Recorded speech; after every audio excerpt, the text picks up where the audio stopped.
Depois que fiquei viúva, transferi as economias para outra conta. Meu filho ainda acha que está no comando. Você já se doou tanto a ponto de esquecer que existia? Você cozinha as refeições deles, dobra as roupas, limpa a bagunça, e um dia eles te chamam de esquecida demais para cuidar da própria vida. Eu costumava comandar esta casa. Cada conta, cada detalhe, cada feriado. Agora, eles me entregam instruções como se eu fosse uma criança. Dizem que é para minha segurança. Mas eu não estava insegura. Eu estava apenas invisível. Até o dia em que entrei no banco sozinha. Até o dia em que parei de pedir e comecei a decidir. Esta é a história de como retomei as chaves da minha vida. Não com uma briga, mas com algo mais afiado: clareza. Se você já se sentiu invisível dentro da própria família, fique comigo. Você não está sozinha e sua história ainda não acabou. Meu nome é Eunice. Tenho 73 anos e moro na mesma cidadezinha na Serra Gaúcha desde 1974. A maioria das pessoas por aqui me conhece da igreja ou da feira de sábado. Alguns só me conhecem como a mãe do Carlos. E por muito tempo isso estava bom. Mas algo acontece quando seu mundo começa a encolher. Quando suas decisões são checadas 2 vezes, seu dinheiro é revisado e seu nome começa a desaparecer atrás da assinatura de e-mail do seu filho. Esta história não é dramática. Ninguém gritou, ninguém bateu portas, mas algo se quebrou. E acho que foi a ilusão de que amor e controle são a mesma coisa. Então, se você é alguém que já ficou sentada em silêncio enquanto outra pessoa explicava o que é melhor para você, convido-a a ouvir não apenas o que aconteceu, mas como voltei para mim mesma. Inscreva-se no canal Geralda Narra se isso toca você, porque ninguém deve envelhecer sentindo-se apagada. Naquela manhã, o silêncio na cozinha estava mais alto do que nunca. Pela primeira vez em 50 anos, passei café apenas para um. Eu não percebia o quanto o casamento tinha tornado minhas manhãs mecânicas. Eu sabia qual boca do fogão acender primeiro, quantas colheres de pó de café ele gostava, qual armário ele sempre deixava entreaberto porque insistia que as dobradiças estavam desajustadas. Cada pequeno hábito ainda estava lá, pairando na casa como o cheiro de lustramóveis e ar de inverno. Eu me movia pela rotina devagar, cuidadosa para não esbarrar na mesma quina que ele sempre esbarrava ao entrar com a correspondência. O ar lá fora estava parado. Nenhum canto de pássaro, apenas aquele tipo de frio que faz cada som parecer abafado. Sentei-me à mesa da cozinha com o meu roupão, as mãos envolvendo a caneca lascada que ele me deu no nosso 25º aniversário. Tinha um cachorro de desenho animado nela. Ele achava hilário. Eu odiei por cerca de uma semana, depois nunca mais bebi em outra coisa. Não chorei naquela manhã. As lágrimas tinham vindo e ido em ondas depois do funeral. Acho que alcancei a calmaria que vem depois de uma longa tempestade. Não paz, apenas silêncio. Lourdes bateu na porta dos fundos como sempre fazia. 2 batidas curtas, uma longa. Ela nunca usava à frente. Dizia que parecia formal demais, como se estivesse visitando um estranho. Abri a porta antes que ela pudesse terminar o padrão. Bom dia, disse ela, o hálito visível no frio. Ela segurava 2 copos de papel da padaria da Edna. Peguei o seu só com um pingo de leite. Lembrei. Assenti e dei um passo para o lado. Lourdes tinha um jeito de entrar silenciosamente, como se estivesse entrando em uma memória em vez de uma casa. Ficamos em silêncio por um tempo, aquele tipo de silêncio que não exige nada. Ela colocou os copos na mesa e guardou as luvas no bolso do casaco. Você dorme alguma coisa? Ela perguntou eventualmente. O suficiente. Menti. Ela não pressionou. Apenas tomou um gole de café e olhou pela janela como se esperasse que a neve lhe dissesse algo. O lugar parece o mesmo, disse ela. Você não mudou nada de lugar. Não vi sentido. Ela olhou para o envelope de cartões de pêsames no balcão. Vai abrir esses? Balancei a cabeça. Uma longa pausa. Hoje não, acrescentei. Ela pegou o copo novamente, batendo levemente na borda. Já pensou nas contas? Sabe, agora que é só você. Olhei para o meu café. O leite tinha se acomodado em uma nuvem pálida. Não mexi em nada disso, eu disse. Ainda está no nome de nós dois. Lourdes recostou-se na cadeira, braços cruzados. Querida, não quero parecer dura, mas se você não segurar as chaves, outra pessoa vai trancar a porta com você do lado de fora. Aquele era o jeito da Lourdes. Ela nunca vestia seus conselhos em tecido macio. Ela os entregava como uma colcha sem forro, áspero, mas quente. Não sei por onde começar, admiti. Nunca cuidei do banco. Nunca precisei. Você não é indefesa, Eunice. Você só nunca foi convidada para a mesa. A casa rangeu quando o aquecedor ligou. Eu não tinha percebido o quanto estava com frio até aquele momento. Lourdes terminou o café e se levantou. Bem, estou indo para o mercado. Preciso de ovos. Quer alguma coisa? Não, estou bem. Me ligue se mudar de ideia sobre os ovos ou as contas. Caminhei com ela até a porta. Observei seus passos desaparecerem na calçada branca, o casaco balançando suavemente ao vento. No momento em que ela virou a esquina, fechei a porta e fiquei parada no hall de entrada. Algo dentro de mim se moveu, algo que eu não sentia há anos. Não raiva, não luto, apenas uma chama fraca de mim mesma. Naquela noite, enquanto lavava o último prato do jantar, lembrei-me da gaveta debaixo do arquivo, aquela com o elástico na maçaneta, como ele sempre me dizia. Isso é só a papelada chata. Não precisa você mexer com isso. Depois que sequei as mãos, entrei no quarto de hóspedes, ajoelhei-me no tapete velho e puxei a gaveta. Rangeu como se não tivesse sido aberta em uma década. Dentro, talões de cheque antigos, apólices de seguro, contas conjuntas, papéis da hipoteca, pastas etiquetadas com datas e recibos grampeados. Cada pedaço da nossa vida juntos, em ordem alfabética e esquecido.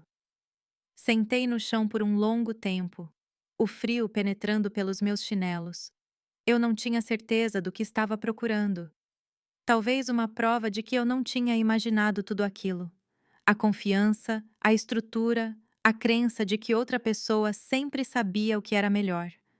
Eu não olhava para aqueles papéis há anos, mas naquela noite espalhei todos sobre a mesa. Não sabia por onde começar, então comecei com os extratos bancários. Havia rastros de papel de 25 anos atrás, cada mês impresso cuidadosamente, cada transação anotada. Ele sempre gostou de manter as coisas organizadas. Não para mim, não para compartilhar, apenas organizado por organizar. Meu nome estava lá, impresso bem ao lado do dele, mas eu não tinha memória de ter assinado aqueles formulários. Suponho que devo ter assinado. Em algum momento nos nossos primeiros dias, antes mesmo do Carlos nascer, quando ainda acreditávamos que a vida seria simples e previsível, ele preencheu os papéis, me disse onde assinar e eu assinei.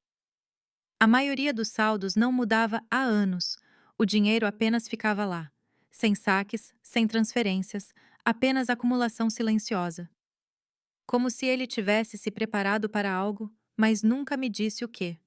Aposentadoria, emergências, o desconhecido. Talvez ele pensasse que morrer primeiro fosse seu último ato de responsabilidade. Havia algo estranhamente reconfortante naqueles números. Familiar, estável, mas agora pareciam segredos que ele nunca teve a intenção de guardar. Empilhei os papéis por tipo: conta corrente, poupança, aposentadoria, pilhas separadas. Fiz uma lista no meu caderno, aquele que eu usava para receitas e lembretes. Parecia estranho escrever Banco Vale do Rio ao lado de mercearia, leite integral e segunda-feira, lixo para fora. Mas eu precisava ver tudo em um só lugar. Algo real, algo meu, mesmo que tivesse sido dele primeiro. Na metade da organização, Encontrei uma pasta que não reconheci. Não era uma das habituais dele. Estava etiquetada como Fundo Eunice. Sentei-me com a postura mais reta. Abri devagar. Dentro havia um documento. Um acordo de fundo fiduciário. Ele tinha criado há 5 anos, silenciosamente, em particular. Folheei as páginas, sentindo uma pulsação atrás das orelhas. Nomeava-me como beneficiária, é claro, mas também nomeava o Carlos como o administrador sucessor. Eu não sabia o que aquilo significava ainda, mas tinha um pressentimento de que não gostaria. Não era mais apenas sobre dinheiro. Era sobre controle, sobre o quanto eu tinha entregado sem saber ao longo dos anos, sobre com que facilidade alguém que eu amava poderia assumir que eu não queria ou não deveria estar no comando da minha própria vida. Fechei a pasta e descansei a mão sobre ela. Pensei no Carlos. Não cruel, não sem coração, apenas certo.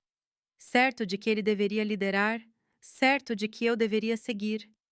Isso era o que me assustava mais do que qualquer coisa. Não que ele quisesse assumir, mas que ele pensasse que isso já estava feito.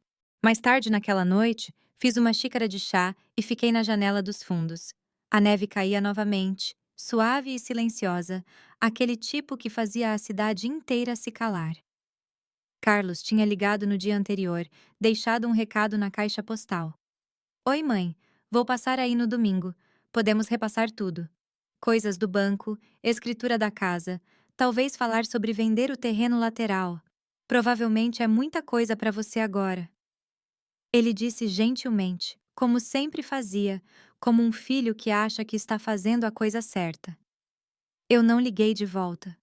Lembrei do que a Lourdes tinha dito. Você não é indefesa. Você só nunca foi convidada para a mesa.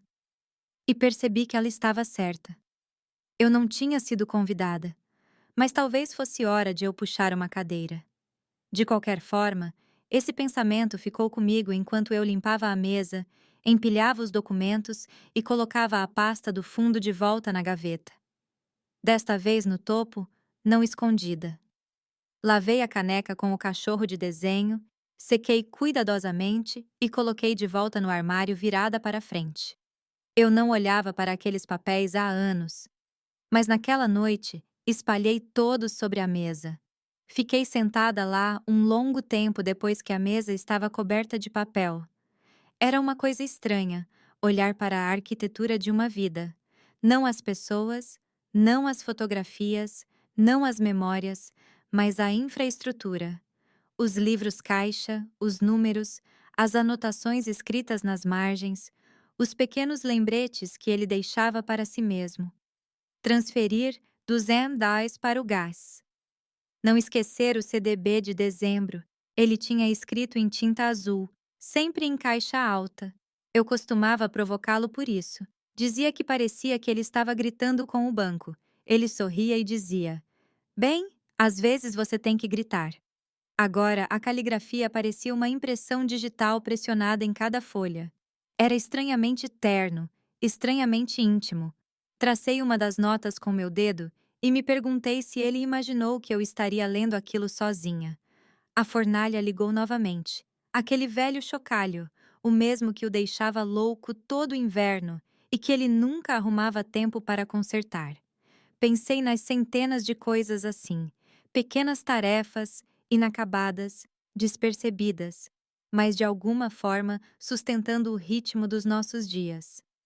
Levantei e liguei o rádio, estática. Depois, a voz familiar do locutor da madrugada da estação AM de Curitiba. Ele estava falando sobre os níveis de neve e como o rio estava congelando cedo este ano. Deixei ele falar apenas pelo conforto de outra voz na sala.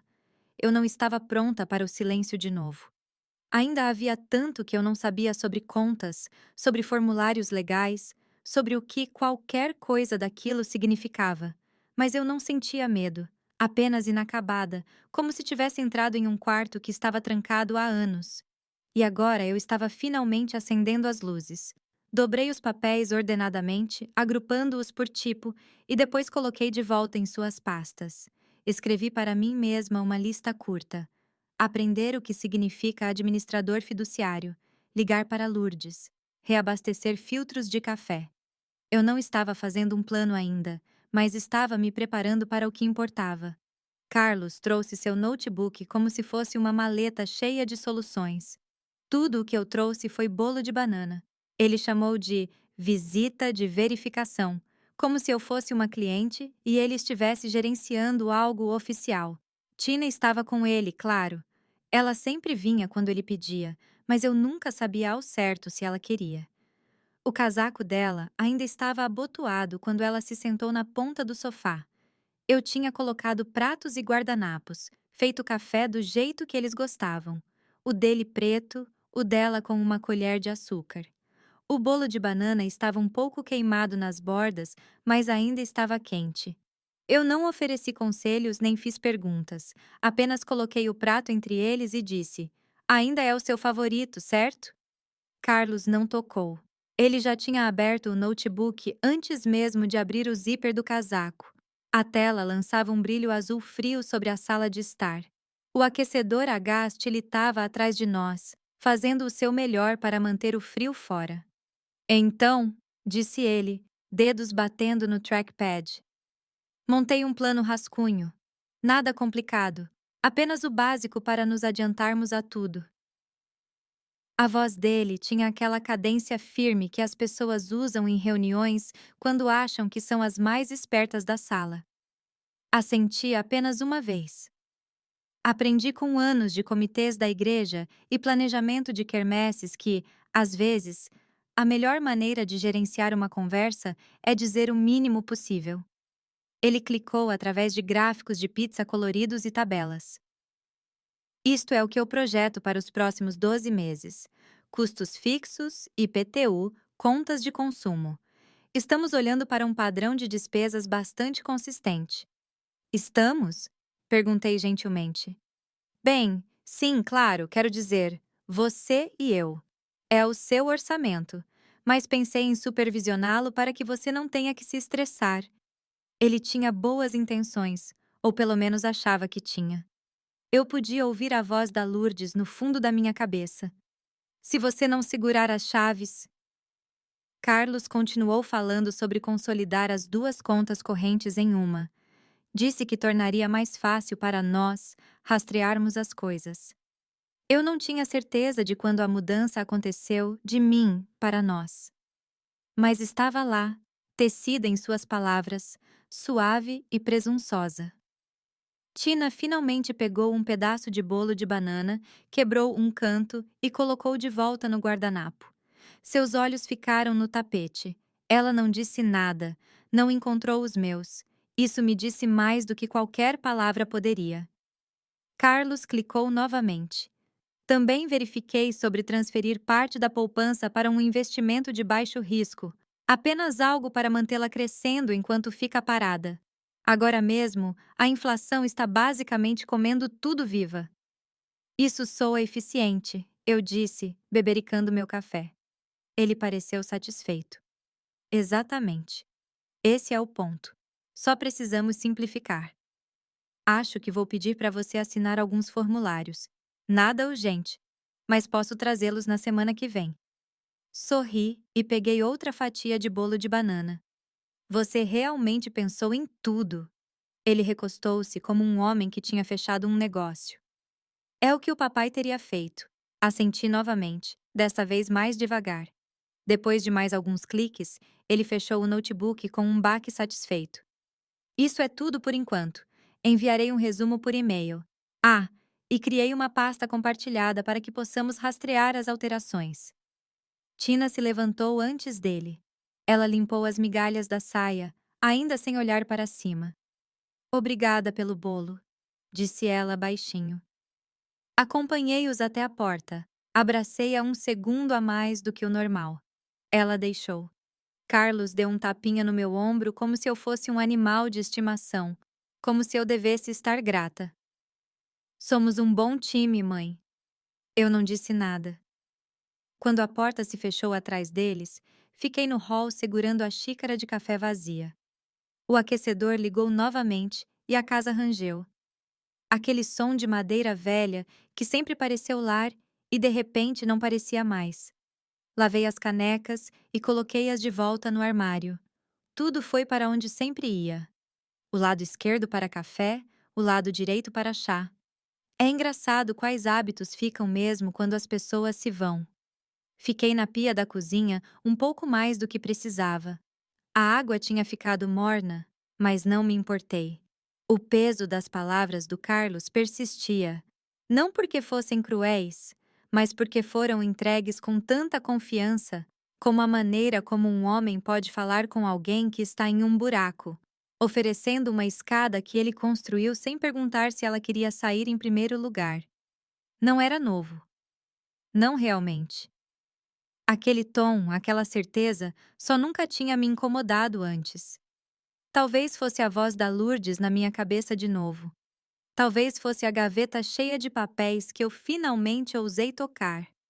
Ou talvez fosse o jeito que os olhos da Tina ficaram fixos no chão, como se ela também reconhecesse o padrão, mas não soubesse como ou não ousasse quebrá-lo. Sequei as mãos e voltei para a sala. A almofada do sofá ainda continha o peso deles. O notebook dele tinha deixado uma leve marca na mesa de centro. Uma mancha que limpei sem pensar. Então me sentei com meu caderno. Era apenas uma espiral simples, meio cheia de receitas, aniversários que eu não atualizava há anos e listas de compras que nunca lembrava de levar. Mas naquela noite, tornou-se algo mais. Comecei a escrever, não pensamentos, não sentimentos, apenas fatos. O que eu lembrava, quais bancos, para que os usávamos, o financiador da hipoteca que usamos em 89, o certificado de depósito que ele mencionou no inverno quando o preço do gás subiu. Os números estavam confusos, mas os nomes não.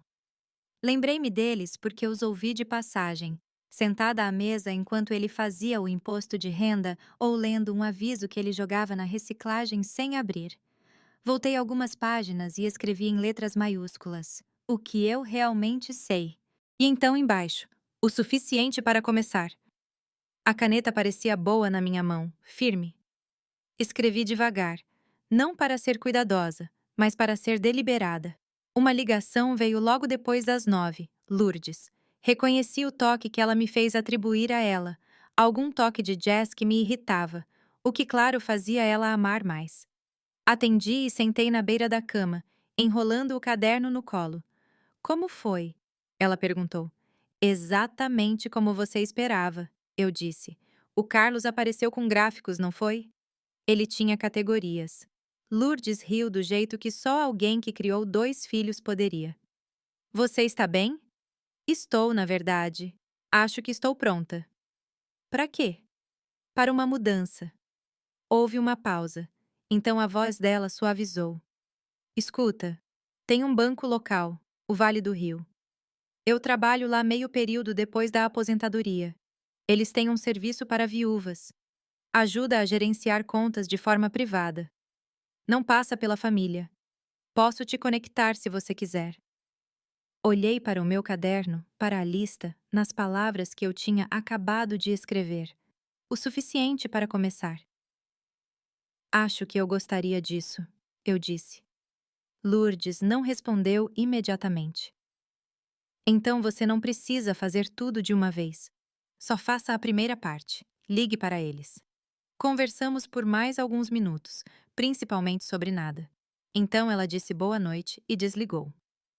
Fiquei sentada na cama por um tempo.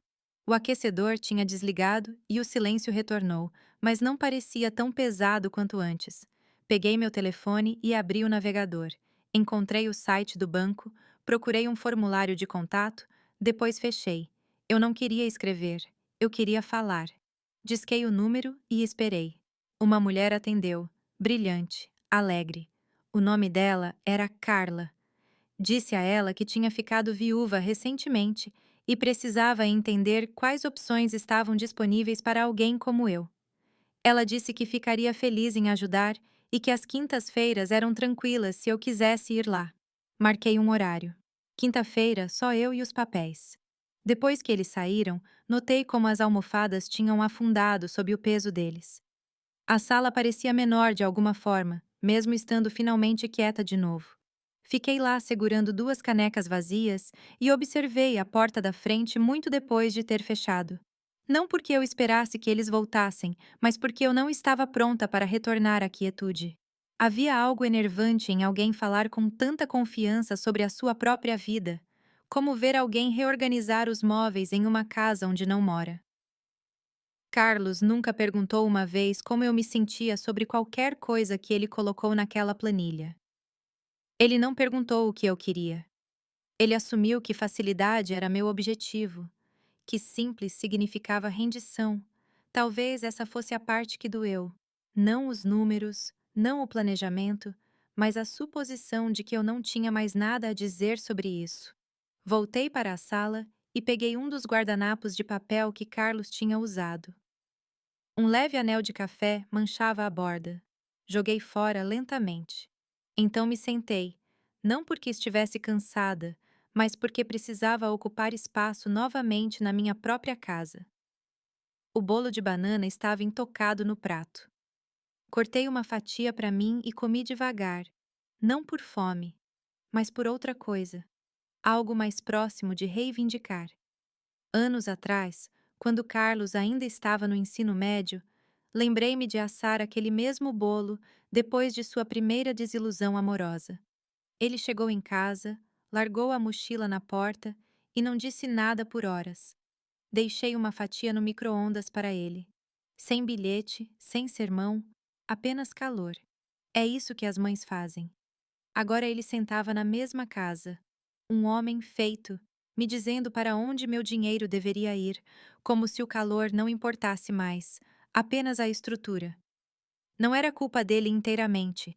Eu tinha entregado tanto por tanto tempo, não apenas dinheiro, responsabilidade, decisões, espaço. Deixei ele acreditar que precisava dirigir, mesmo quando a estrada era minha para caminhar. Olhei para o relógio. Não era nem meio-dia, mas o sol já tinha mudado. Aquela luz longa e inclinada que você só vê nos meses frios. Ela se estendia pelo tapete e pousava na poltrona onde ele tinha sentado, explicando minhas finanças para mim como se eu fosse uma cliente, ou pior, como se eu fosse uma criança. Eu não estava com raiva. Eu estava consciente, totalmente, finalmente consciente. Levantei-me e dobrei a manta no sofá. Endireitei as almofadas, peguei a xícara de café vazia dele e lavei novamente, mesmo que já estivesse limpa. Então abri uma fresta da janela, apenas o suficiente para deixar o ar frio entrar, apenas o suficiente para limpar a sala. Vesti meu casaco bege e minhas botas velhas. Quanto mais invisível eu parecesse, melhor. Elas estavam arranhadas na ponta e rígidas do sal do último inverno, mas pareciam sólidas. Eu gostava disso. O casaco ainda cheirava levemente ao sótão onde eu o guardava. Aquela mistura de cedro, papel velho e um pouco de poeira. Eu o tinha pendurado na varanda dos fundos por 1 hora na noite anterior, só para deixá-lo respirar. Não importava. Eu não estava tentando impressionar ninguém. O estacionamento estava quase vazio quando entramos. Lourdes ficou no carro, motor zumbindo baixo. Ela não disse muito no caminho, apenas deixou o rádio tocar baixinho. Músicas sertanejas antigas sobre trens e tempos passados. As mãos dela descansavam no volante, como se ela não estivesse realmente segurando, mas como se estivesse dando permissão para ele se guiar. Fiquei sentada lá por um momento antes de entrar. Chequei o horário do compromisso novamente no cartão que Carla tinha me dado. 10h, da manhã, quinta-feira, meu nome em letra de forma. Dobrei o cartão de volta no bolso do casaco. Dentro do banco, cheirava a purificador de ar de pinho, daquele tipo que se esforçava um pouco demais. Havia uma cesta de balas de menta vermelhas e brancas no balcão, e uma caneta acorrentada a um daqueles pequenos suportes clicando fracamente quando tocada. As cadeiras eram de vinil, da cor de café fraco. Carla saiu exatamente na hora. Meados dos 30 anos, cabelo preso para trás, blusa enfiada na calça social. Ela sorriu como alguém acostumada a oferecer conforto, mas sem saber se seria recebido. Gostei dela instantaneamente. Senhora Rocha? Ela disse. Eunice, respondi. Apenas Eunice, por favor. Ela me levou a um pequeno escritório com uma janela baixa. Havia 2 cadeiras, uma mesa e uma impressora zumbindo em algum lugar próximo. Ela perguntou se eu queria café ou chá. Eu disse: Não, só queria começar. Ela abriu um arquivo no computador, clicou em algumas telas, depois olhou para mim. Entendo que a senhora está interessada em abrir uma conta privada? Ela perguntou. Estou, eu disse, separada de qualquer envolvimento familiar. Só eu.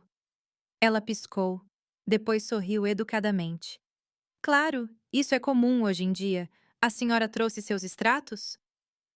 Entreguei a ela a pasta que preparei. Não era chique, apenas cópias dos saldos mais recentes, algumas impressões que fiz na biblioteca e as notas que rabisquei nas margens na noite anterior. Ela folheou com um pequeno vinco na testa. Não confusa, apenas surpresa. A senhora é muito organizada. Não respondi a isso. Nunca me considerei organizada, apenas cuidadosa. Há uma diferença. Revisamos cada conta, uma por uma. Disse a ela o que sabia, o que não tinha certeza e o que queria. Disse claramente, como se estivesse colocando compras na esteira. Sem desculpas, sem explicações, apenas fatos. Ela assentiu após tudo que eu disse, digitando rapidamente. Quando chegou ao fim das minhas anotações, ela parou. Gostaria de mover todas estas hoje? Sim, eu disse. Tudo bem, disse ela, sorrindo novamente. Isso é muito viável. O processo de transferência demorou mais do que eu esperava, mas não porque fosse difícil. Carla era minuciosa. Ela checou números de agência, verificou saldos e fez conversa fiada e educada, enquanto o computador carregava página após página. Eu assentia, principalmente observando as mãos dela se moverem com confiança prática. Em um ponto, ela olhou para cima. Apenas para confirmar, a senhora será a única usuária autorizada em todas essas contas daqui para frente. Sim, eu disse. Apenas eu. Ela pausou novamente, como se isso merecesse mais conversa. Mas quando não ofereci nenhuma, ela não insistiu. Sabe, disse ela após um momento. A maioria das pessoas da sua idade que vem aqui para esse tipo de coisa geralmente traz um filho ou filha, ou pelo menos pede para eles revisarem a papelada. Eu não esqueci, eu disse. Ela sorriu. Certo. Só checando. Ela imprimiu alguns documentos para assinatura. As páginas estavam quentes da máquina, e a caneta clicava fracamente enquanto eu escrevia meu nome nas caixas designadas. Carla virou cada página com cuidado, colocando-as em uma pilha arrumada quando terminei.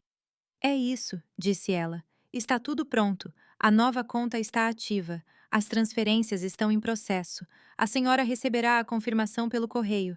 Eu assenti. Quer um cartão de débito temporário? Ela perguntou. Sem pressa, eu disse. Estou acostumada com dinheiro vivo. Só queria as coisas claras. Elas estão, disse ela, me entregando o último formulário. A senhora tem uma configuração muito limpa agora. Nós nos levantamos. Alcancei a tigela de balas de menta na mesa dela e peguei uma só para ter algo na mão. Obrigada, Carla. O prazer foi meu, disse ela. De verdade. Lá fora, as nuvens tinham se acomodado baixas sobre o vale do rio, o céu da cor de estanho. Lourdes ainda esperava no Buick, uma mão no volante, a outra envolvendo um copo de isopor. Ela não baixou o vidro, apenas olhou para mim e ergueu as sobrancelhas. Entrei, a bala de menta ainda na boca, o papel amassando no meu bolso. E então? Ela perguntou. Eu fiz, eu disse. Ela assentiu uma vez, como se aquilo fosse o suficiente. Na metade da rua principal, ela perguntou: Você ficou com medo? Olhei pela janela enquanto a cidade passava em câmera lenta. A lanchonete com seu toldo lascado, o posto de gasolina com bandeiras tremulando ao vento, a farmácia que sempre parecia mudar de dono, mas nunca sua placa bege. Fiquei, eu disse, mas não estou mais. Quando cheguei em casa, a luz na cozinha tinha ficado cinza. Fiz chá sem acender as luzes do teto. Apenas uma pequena luminária de balcão. Algo sobre a luz suave fazia o silêncio parecer mais gentil. Sentei com minha xícara, desenrolando lentamente a bala de menta em um guardanapo. Meu telefone vibrou na mesa. Uma mensagem do Carlos. Oi, mãe. Deveríamos falar mais sobre as escrituras das terras. Vamos nos encontrar em breve. Ele não sabe o que mudou. Fiquei sentada à mesa da cozinha muito depois do chá ter esfriado. Não porque eu tivesse algo mais para planejar. Eu não tinha. Tudo o que precisava ser feito estava feito. As pastas estavam de volta na gaveta. Os papéis estavam assinados. Meu nome sozinho agora era suficiente. Mas mesmo com as questões práticas resolvidas, algo mais tinha começado a se mover dentro de mim, lento e desconhecido. Não era um alívio, não exatamente. E não era orgulho também. Era mais silencioso do que isso, como uma lâmpada que tinha sido acesa em um quarto distante de uma casa que eu tinha esquecido que possuía. Pensei na primeira vez que o Carlos preencheu um cheque para mim. Eu tinha acabado de chegar do hospital. Ele tinha 12 anos. Eu estava com gesso na perna e analgésicos que deixavam tudo um pouco nebuloso. Ele sentou com meu talão de cheques aberto no colo, a língua para fora no canto da boca, enquanto copiava minha caligrafia, cuidadosa e pequena. Naquela época, parecia confiança, parecia ajuda, mas a ajuda tem um jeito de ficar tempo demais à mesa. Agora, eu era quem observava os números. Eu sabia quanto dava minha conta de luz em janeiro. Eu sabia a linha de impostos no meu extrato de aposentadoria. Talvez eu não conseguisse falar em planilhas do jeito que o Carlos fazia, mas aprendi a ler nas entrelinhas. Lá fora, o caminhão do correio passou e parou no final do quarteirão. Observei pela janela, deixando meus olhos desfocarem até que as cores amarelo e azul se tornassem uma faixa suave. Quando fui ao armário pegar um novo saquinho de chá, me peguei limpando um espaço, movendo latas que não abria há meses, reorganizando prateleiras, jogando fora os velhos paus de canela empoeirados que eu mantinha de enfeite. Não era mais sobre chá, era sobre espaço, sobre o que ficava e o que não precisava mais ficar. Por um impulso, puxei a gaveta de baixo, onde Carlos tinha enfiado uma velha pasta sanfonada anos atrás, aquela etiquetada Coisas da Mãe. Dentro estavam garantias vencidas, manuais de instruções para eletrodomésticos que eu não possuía mais, e um orçamento manuscrito que ele tinha feito quando o Márcio ainda estava vivo, codificado por cores com despesas projetadas, e uma nota na margem. Vamos simplificar. Sorri sem calor. Sempre tinha sido sobre simplificar para ele. Coloquei a pasta no balcão e abri a lixeira. Depois parei. Não porque tivesse dúvidas, mas porque percebi algo. Abrir mão da versão de ajuda de outra pessoa não precisa ser barulhento. Fechei a pasta novamente, não com hesitação, mas com intenção, e deslizei-a para a prateleira mais alta e funda do armário do corredor, fora da vista, fora do alcance, onde pertencia. Naquela noite, antes de dormir, adicionei mais uma linha ao meu caderno. Amanhã, limpar a gaveta de cima no quarto. Não porque precisasse, mas porque eu precisava. Carlos apareceu com uma pasta e um plano. Eu já tinha um também, só que mais bem escondido. Ele entrou como sempre fazia, limpando os pés no tapete, mas nunca perguntando se era uma boa hora. Tina seguia atrás dele, braços cruzados, olhos correndo ao redor, como se não tivesse certeza se queria estar ali. Eu tinha posto a mesa com um prato de biscoitos de aveia e um bule de chá. Não era uma ocasião especial, mas fui criada para receber visitas com algo quente, mesmo quando as visitas vinham com planilhas. Carlos colocou a pasta na mesa como se fosse um fichário da verdade absoluta, parda, grossa com divisórias.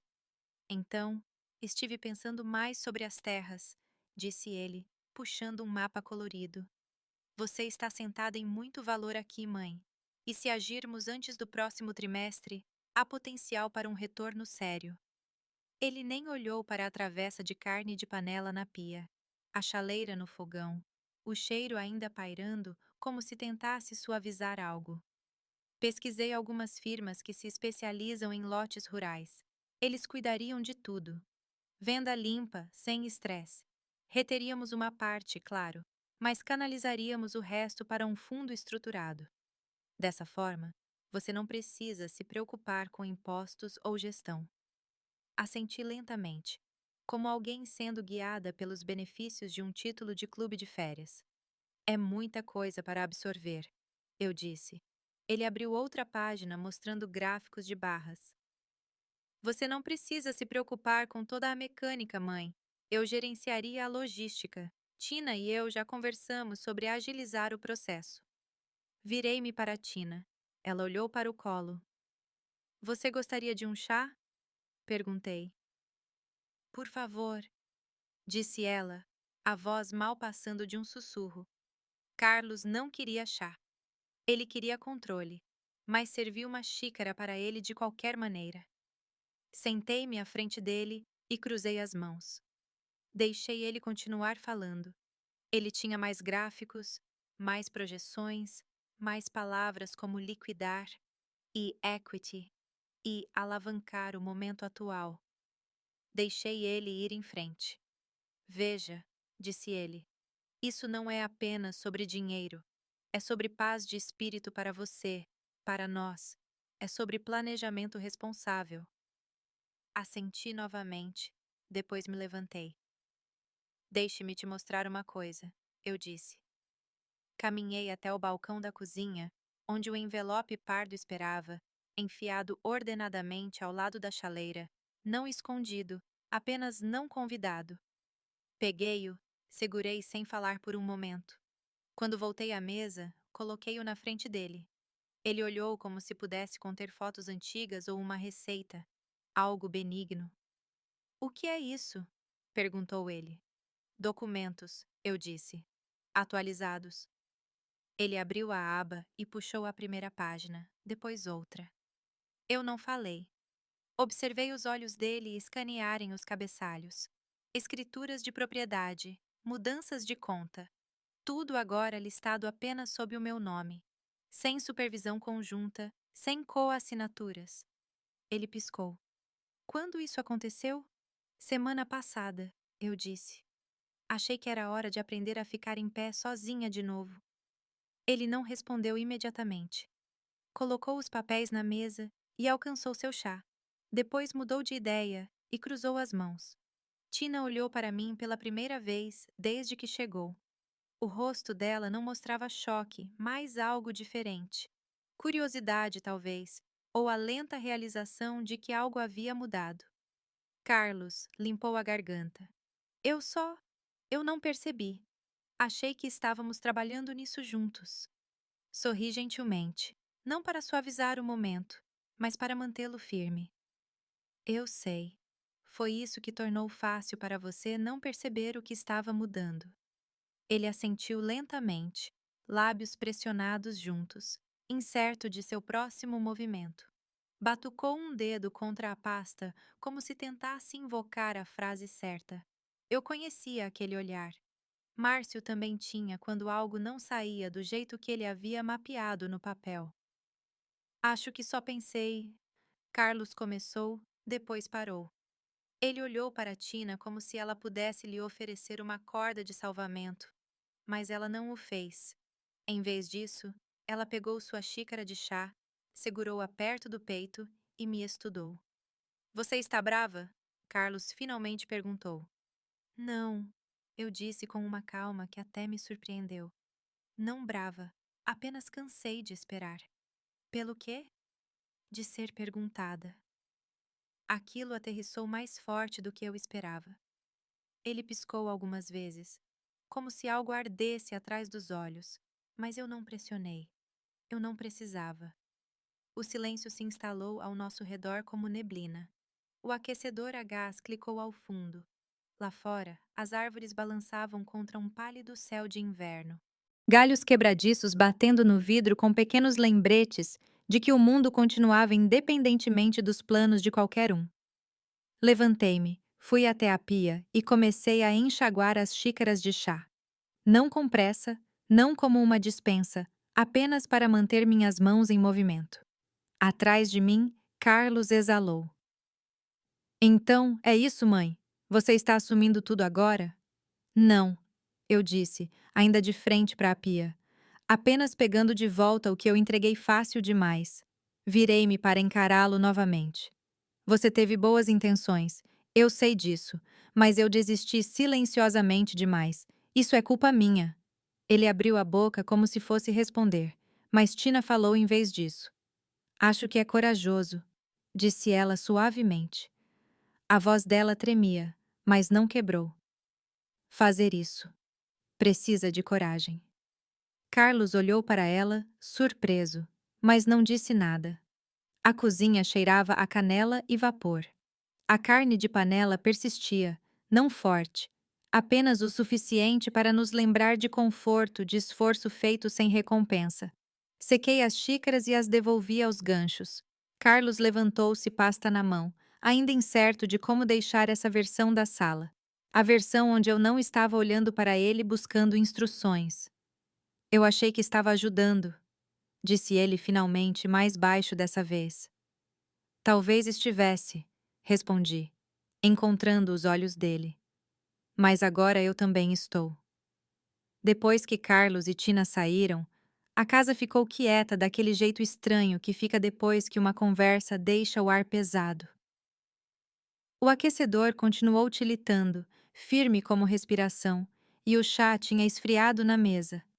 Eu não limpei imediatamente. Fiquei no balcão por um tempo, traçando a borda do envelope que ele tinha deixado para trás. Não o pardo, o meu. Aquele que eu entreguei a ele que contava uma verdade que ele não esperava. Havia uma versão de mim que uma vez teria se sentido culpada por fazer isso sem contar a ele. Essa parte de mim ainda vivia em algum lugar dentro, nas dobras de hábitos e anos e instinto materno, mas não comandava mais o show. Sentei-me novamente e abri meu pequeno caderno, o mesmo que eu usava para listas de compras, eventos da igreja, anotações de telefonemas. Nas últimas páginas, comecei a escrever coisas que importavam apenas para mim. Não listas de tarefas, mas escolhas, razões, lembretes de que minha vida ainda tinha direção, mesmo que não orbitasse em torno das decisões de outra pessoa. Escrevi algo que a Lourdes disse uma vez e que não tinha me atingido até hoje. Você não precisa fazer uma cena para fazer um movimento. Eu tinha feito um movimento hoje, e parecia o suficiente. Sem fogos de artifício, sem gritaria, apenas a verdade colocada gentilmente na mesa entre biscoitos e silêncio. Mais tarde, enquanto o sol escorregava para trás da garagem e as paredes ficavam âmbar com o crepúsculo, esquentei a sobra da carne de panela e sentei à mesa sozinha. Eu não me sentia solitária. Pela primeira vez em muito tempo, a quietude não parecia ausência. Parecia espaço, como um quarto em que eu podia finalmente ficar em pé sem encolher. Pensei na Tina mais do que no Carlos. O jeito que ela olhou para mim antes de sair, não pena, não surpresa, algo mais próximo de respeito, me pegou desprevenida. Talvez ela estivesse esperando também, à sua própria maneira, que alguém o enfrentasse. Ou talvez ela apenas precisasse ver como a força silenciosa parecia quando finalmente parava de pedir permissão. Eu não sabia, mas sabia disso. Quando o Carlos saiu desta casa hoje, ele não era o único carregando um plano. Há uma diferença entre ser quieta e ser cega. Eu nunca fui cega. A casa fazia todos os seus sons noturnos habituais, o aquecedor ligando, o zumbido da geladeira, um rangido suave no corredor que eu nunca me dei ao trabalho de consertar. Sentei na cama, apoiada por 2 travesseiros, com meu pequeno caderno aberto no colo. O abajur na minha mesa de cabeceira emitia uma luz amarela quente, daquele tipo que tornava as sombras suaves e o tempo mais lento. Lá fora, as vidraças estavam rendadas de geada. Seria outra manhã fria. Eu deveria ter puxado a colcha mais pesada do armário, mas gostava do peso da que eu tinha. Era a mesma que o Márcio e eu compramos em uma viagem a Gramado anos atrás. Uma daquelas escapadas de outono, onde não falávamos realmente sobre nada profundo. Apenas compartilhávamos refeições e andávamos por lojas de antiguidades, como se não tivéssemos coisas maiores esperando em casa. Voltei algumas páginas no meu caderno. A maioria eram listas de compras, pensamentos que eu tinha escrito enquanto o noticiário tocava baixo ao fundo. Mais perto do meio, havia pedaços de depois que o Márcio morreu. Pequenos fragmentos de pensamento que eu rabiscara naquelas semanas iniciais e quietas, quando não tinha certeza do que era meu mais. Uma entrada chamou minha atenção. Era datada de 2 meses após o funeral dele. Carlos quer cuidar das contas. Ele diz que é mais fácil assim. Talvez seja. Talvez eu não queira pensar. Lembro-me de escrever aquilo. Lembro-me de quão cansada eu me sentia o tempo todo. Naquela época, entregar as coisas parecia alívio, mas não era a primeira vez que eu fazia isso. Márcio costumava dizer que eu não precisava trabalhar. Qual seria o sentido? Ele perguntava, servindo café e lendo as manchetes. Você ganharia uns R$ 200 por mês e perderia todos os eventos da igreja. Na época, soava como preocupação. Talvez fosse, mas também fechou uma porta que eu silenciosamente esperava que pudesse abrir.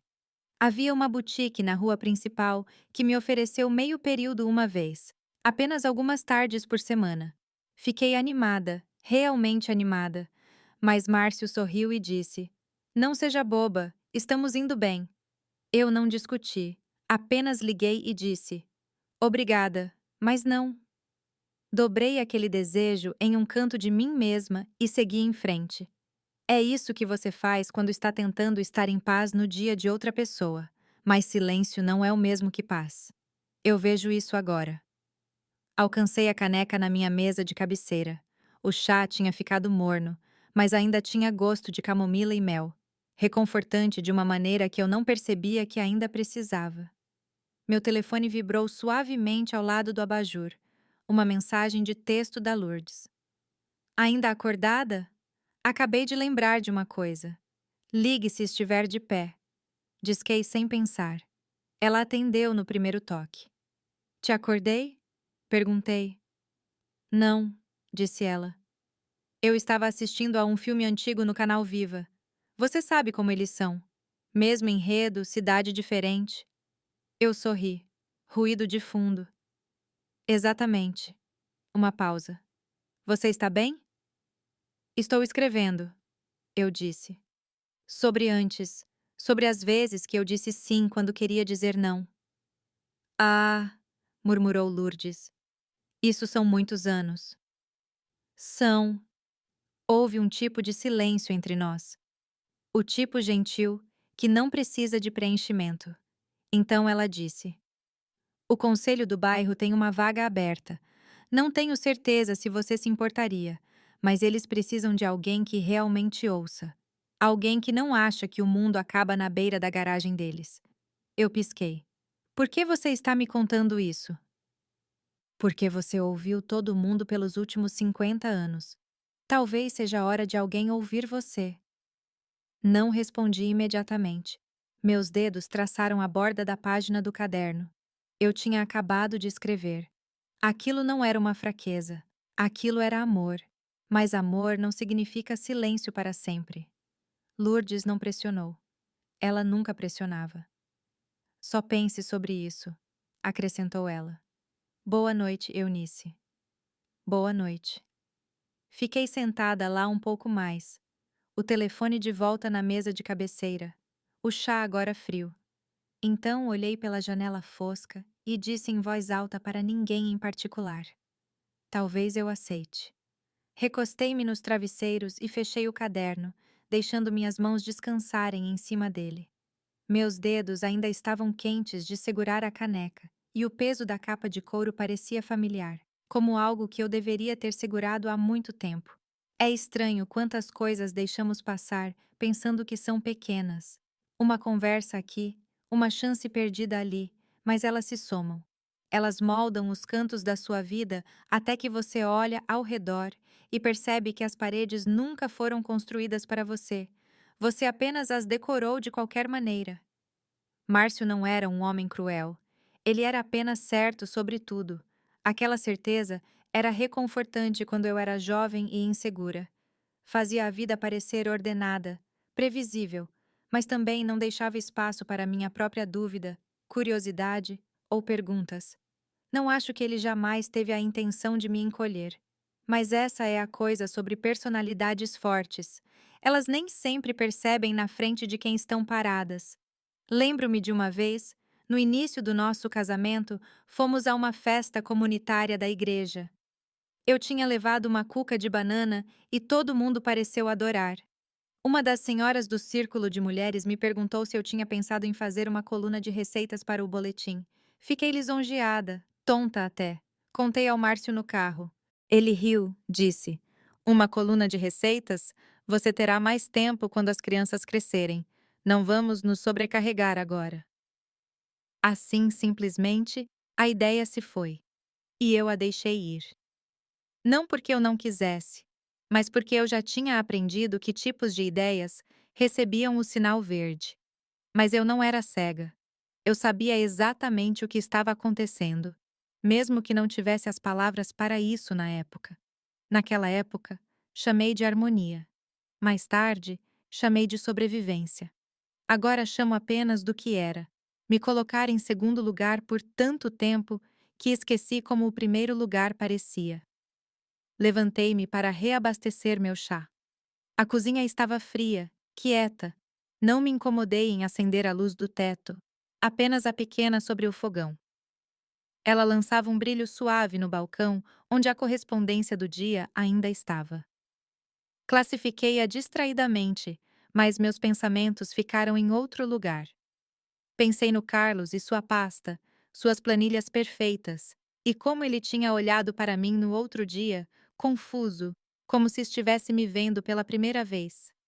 Talvez estivesse. E a Tina, pobre Tina. Ela não tinha dito muito, mas eu podia perceber que ela estava ouvindo. O jeito que os olhos dela me seguiam quando eu saía da sala, o jeito que ela segurava a bolsa perto, como se aquilo lhe desse algo para se agarrar no silêncio. Eu conheço esse sentimento. Levei o chá de volta para o meu quarto e me acomodei novamente sob a colcha.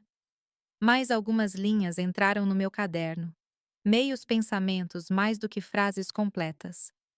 Talvez eu tenha parado de sonhar antes do que pretendia. Poder não é barulhento. Eu ainda estou aqui. O relógio de cabeceira tilitava suavemente. Há um tipo de coragem que não aparece em manchetes ou álbuns de fotos. O tipo que você constrói devagar, silenciosamente ao longo de anos, escolhendo a gentileza quando sua garganta queima para gritar. Isso é o que eu tinha. Isso é o que eu ainda tenho. E agora que me lembrei disso, não vou largar novamente. Eu costumava pensar que envelhecer significava amolecer, que de alguma forma, a cada ano, as arestas afiadas ficariam cegas, os medos, os arrependimentos, as coisas enterradas, até que o que sobrasse fosse apenas paz. Mas vejo agora que não é sobre amolecer, é sobre se afiar em si mesma, finalmente. Todos aqueles anos, interpretei o papel. Sorri em mesas de jantar, fiz lancheiras com bilhetes, dei a outra face quando deveria ter levantado a voz. E disse a mim mesma: é isso que mulheres fortes fazem. Elas seguram a linha, elas mantêm as coisas juntas.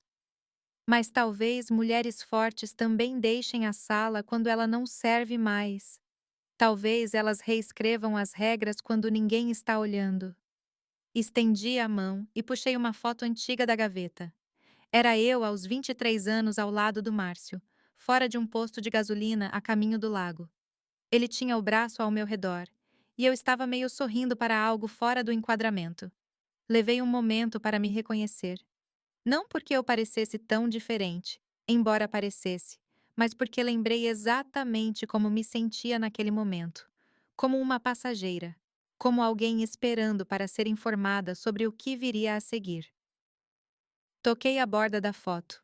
Ela era corajosa à sua própria maneira, corajosa o suficiente para amar, para criar uma família, para fazer uma vida com o que tinha, mas eu desejava poder ter dito a ela o que sei agora, que ela não precisava pedir permissão para ser inteira. Lá fora, o vento tinha aumentado, os galhos batiam levemente contra a vidraça. Em algum lugar à distância, ouvi um carro passar, seus pneus chiando ao longo da estrada molhada. Pensei na voz da Lourdes ao telefone mais cedo. Eles estão procurando alguém como você. E como eu tinha rido disso facilmente no início. Mas mesmo agora, aquela frase continuava zumbindo por baixo de tudo. Alguém como eu. Alguém que viu coisas virem e irem. Alguém que sabe o que significa ficar quieta por muito tempo. Alguém que pode finalmente estar pronta para falar. Olhei ao redor do meu quarto, não apenas como o lugar onde terminava cada dia, mas como o espaço onde comecei a retornar para mim mesma. A luz do abajur era suave. Meu chá tinha esfriado novamente. Talvez eu dissesse sim. Talvez eu já tivesse dito no silêncio. Eles pensaram que eu só vim para ouvir. Acontece que eu vim para falar. As cadeiras no salão comunitário do Vale dos Cedros ainda eram do tipo dobrável que beliscavam suas pernas se você sentasse errado. Escolhi uma perto do fundo no início. Hábito mais do que preferência. Velhos instintos, do tipo que você não nota até tentar fazer algo diferente. Eu estava usando meu suéter cinza macio, aquele com os botões de pérola que o Márcio nunca gostou muito. Dizia que me fazia parecer séria demais. Eu tinha passado batom também. Não vermelho, apenas o suficiente para dizer que eu não tinha desbotado ainda. Lourdes já estava lá quando cheguei. Ela tinha guardado um lugar para mim perto da frente, dando tapinhas na cadeira ao lado dela como uma irmã na igreja. Hesitei apenas um segundo antes de caminhar pelo corredor, passando por uma dúzia de sorrisos casuais e acenos silenciosos de pessoas que por anos não sabiam mais sobre mim do que meu bolo de banana e cartões de Natal. Eles sorriam do jeito que o povo de cidade pequena faz quando não consegue decidir se algo mudou ou se sempre foi assim, e eles só estão notando agora. A reunião abriu com os assuntos habituais.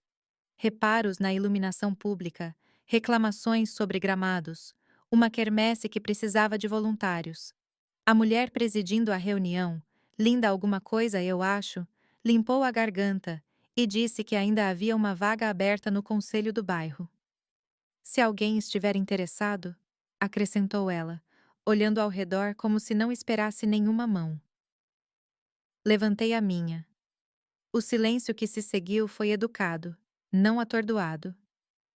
Uma pausa longa o suficiente para as pessoas se ajustarem. Então Linda assentiu, sorriu um pouco. Senhora Rocha? Sim, eu disse. Eu me levantei. Meus joelhos estavam firmes, minha voz também. Gostaria de ser considerada para a vaga. Em algum lugar atrás de mim, um copo de isopor rangeu no aperto de alguém. Linda gesticulou para a frente. Gostaria de dizer algumas palavras? Caminhei até lá sem um papel, sem um plano, e sem o tremor que eu costumava carregar quando tinha que falar na frente das pessoas. Apenas olhei para os rostos, alguns familiares, alguns não, e deixei as palavras encontrarem seu caminho. Eu costumava pensar que não tinha muito a oferecer. Comecei. Não porque alguém me disse isso diretamente, mas porque é fácil pensar isso quando seu trabalho não é do tipo em que as pessoas colocam placas. Algumas cabeças assentiram. Eu fui esposa, mãe, cuidei de uma casa, recortei cupons e me virei. Ouvi muito os vizinhos, a família, o espaço entre as discussões. Pausei. Não por drama, apenas para respirar. E acontece, eu disse, que uma vida inteira ouvindo se soma. Ensina onde as coisas racham e onde elas seguram. E talvez isso conte para alguma coisa. Quando me sentei, Lourdes estendeu a mão e deu um aperto rápido na minha. Ela não disse uma palavra, e não precisava. A votação foi por levantar de mãos. Quase todos levantaram as suas. Alguém aplaudiu primeiro, depois outro. Então a sala se encheu com aquele tipo de aplauso gentil que parece menos com celebração e mais com concordância, como pessoas dizendo: sim, isso faz sentido. Senti isso no meu peito mais do que nos meus ouvidos. Depois, houve café solúvel em uma grande garrafa térmica de metal que tinha gosto de grãos queimados e memórias. Lourdes e eu ficamos perto do quadro de avisos, bebericando devagar, observando a multidão diminuir. Alguém tinha postado um panfleto para um gato perdido, outro para uma aula de costura. Havia um aviso sobre reparos de buracos na rua e um anúncio amarelado da primavera passada que ninguém tinha tirado. Acho que você encontrou seu caminho, disse Lourdes, sem olhar para mim. Acho que talvez eu tenha encontrado, eu disse. E eu quis dizer isso. Não demoramos. Lá fora, o ar estava afiado o suficiente para morder. Puxei meu casaco mais apertado, dedos roçando as chaves no bolso. Reais e de outra forma. O vento tinha aumentado desde que tínhamos entrado. Folhas chacoalhavam contra o pavimento, como se não pudessem se aquietar. Lourdes me ofereceu uma carona para casa, mas eu disse a ela que queria caminhar um pouco, deixar o ar trabalhar em mim. Ela não discutiu, apenas assentiu e disse: Você sabe onde estou. A caminhada de volta era de apenas 10 minutos, mas demorou mais. Minhas botas arrastavam na calçada em ritmo lento. Luzes da rua zumbiam acima de mim, e cada varanda por onde passei parecia zumbir com alguma vida doméstica pequena e quente. O brilho de uma televisão aqui, um cachorro latindo ali. Eu não me sentia fora disso, não mais. Quando cheguei em casa, a casa me cumprimentou com sua quietude habitual. Sem alarmes bipando, sem mensagens gravadas piscando em vermelho, apenas o clique familiar da fechadura, o suspiro baixo das paredes se assentando. Liguei o abajur na sala de estar, aquele com a cúpula de bordado que o Márcio sempre odiou, e pendurei meu casaco. A pasta parda ainda estava onde eu a tinha deixado naquela manhã, ao lado do bule de chá. Eu não toquei nela. Eu não precisava. Tudo dentro já estava feito. As transferências, os títulos, as assinaturas, tudo legal, tudo meu. Preparei um pequeno bule de chá de camomila e levei para a sala de TV, onde a velha poltrona reclinável esperava como uma velha amiga que não precisava de explicações. Sentei-me. Deixei o calor da caneca penetrar nas minhas palmas. Pela primeira vez em meses, senti algo se assentar dentro de mim que não era medo ou preocupação ou cálculo. Então o e-mail chegou. Meu notebook fez aquele pequeno som que faz quando algo novo chega. Eu não estava esperando nada.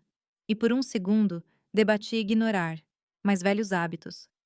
O tipo que verifica, confere, checa 2 vezes, morrem mais devagar que o orgulho.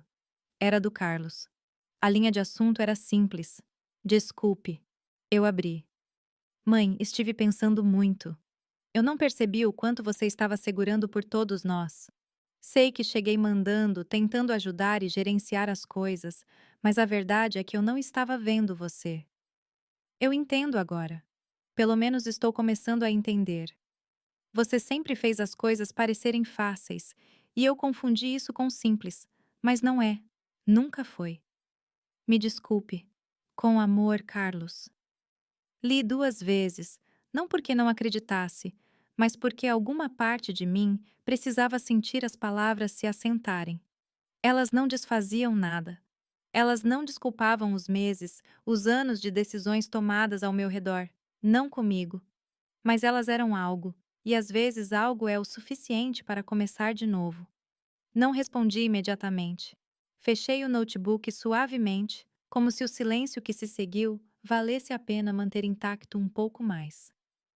Deixei o momento ser o que era, inacabado, mas real. Levantei-me e fui até o armário, coloquei meu casaco novamente. As chaves ainda estavam no bolso. Eu não as chacoalhei, não as levantei como um troféu. Apenas caminhei até a porta, mão envolvendo o metal frio da maçaneta. Ele vai descobrir como fazer, sussurrei para o corredor. Assim como eu fiz. Então pisei lá fora, no tipo de noite que parece uma página limpa. Dizem que a vida se acalma quando você fica mais velha. Mas aprendi que não se acalma. Ela muda silenciosamente, às vezes dolorosamente, mas sempre em direção à verdade. Depois de tudo o que aconteceu, não me sinto amarga, apenas mais clara. Eu ainda asso bolos aos domingos. Ainda mantenho leite extra para quando a Tina visita. Mas agora sento na cabeceira da minha própria mesa, não esperando para ser convidada, não esperando ser ouvida. Eu tomo decisões, não dou desculpas. Levei décadas para entender isso. O sacrifício, quando constante e silencioso, pode fazer as pessoas esquecerem que você tem uma voz, até mesmo aqueles que você ama, especialmente eles. Se algo disso parece familiar, se você passou anos colocando todos os outros em primeiro lugar, apenas lembre-se de que você ainda está aqui.